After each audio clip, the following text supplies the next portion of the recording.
Trent Alexander-Arnold raised 7 fingers in celebration as he walked off the field, looking up at the happy events in the main stand. The Liverpool right-back is familiar with the significance of this bitter rivalry. And the expression on his face perfectly captured the mixed feelings of astonishment and euphoria that were permeating Anfield. Prior to the game, the two most successful clubs in English football had been the topic of constant discussion.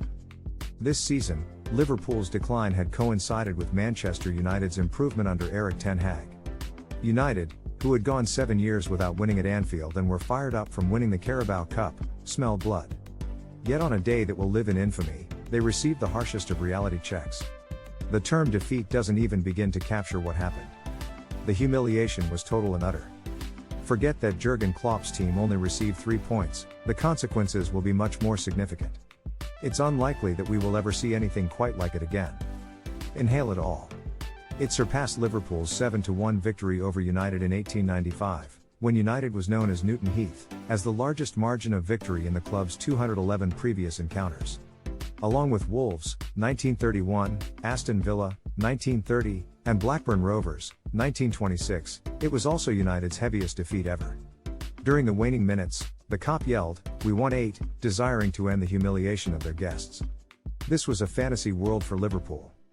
The sight of United being pounded into submission and the away section being cleared well before the game's conclusion. The most remarkable and energizing chapters have suddenly appeared in a season that seemed beyond repair. It suddenly seems plausible to discuss performing a miraculous Champions League comeback in the Bernabeu the following week. Not when Liverpool attack with this kind of lightning-quick pace, incision, fluency, and ruthlessness. Not with how well they defend as a team. Not now that important staff members have found their groove again. Not now, not after such a resounding restoration of belief. Imagine being informed that Liverpool would be in this situation a month ago, following the miserable, lifeless 3-0 loss to Wolves at Molineux. With a game remaining, 3 points behind Tottenham in 4th place. When that crisis first arose, Klopp's team was a complete mess, and the manager cut a tense figure.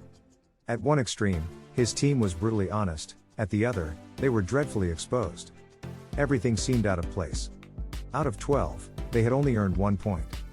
For the first time since 1993, they had given up 3 goals in back-to-back league away games. How did they take 13 of the last 15 available points and keep 5 straight league clean sheets? The return to fitness of centre-backs Virgil van Dijk and Ibrahima Konate has massively helped. Because of how well they work together, they have filled the void in the group's leadership and composure. The resurgence of Fabinho following a difficult period has been equally important.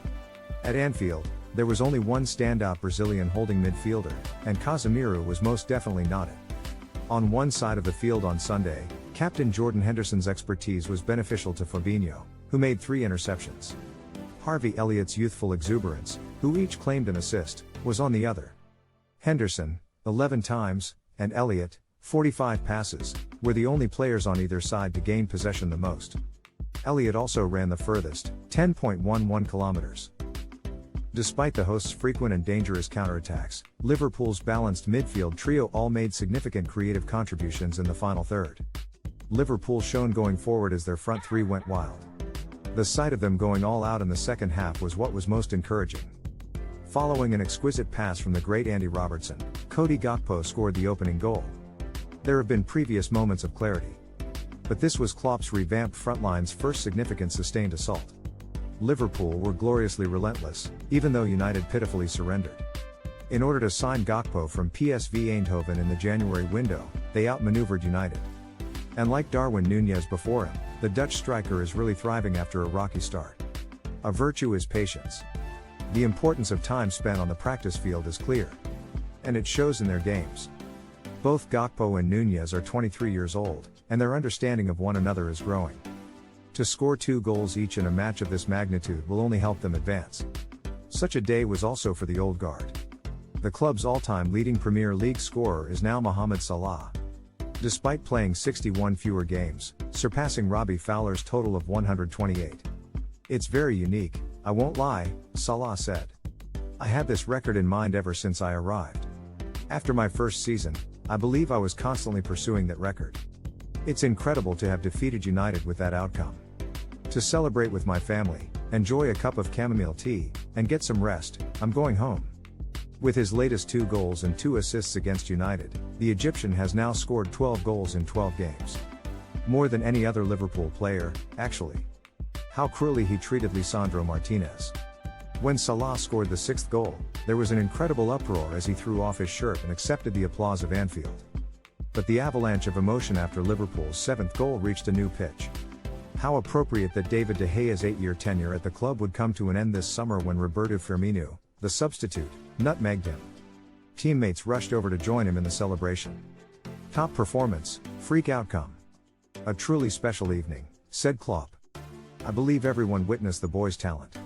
The need to strengthen this summer is still present, of course. But it ought to put an end to some of the nonsense that a complete overhaul is necessary. This team still has a tremendous amount of talent, and United was fully aware of it. That is correct, Liverpool has fallen short this year. They must continue playing and salvage a top 4 finish in order to make this result matter. Don't, however, minimize its importance. It was a day when the season's annoyances were sparklingly banished. Manchester United loses to Liverpool, 7-0. This was enormous. And that was history.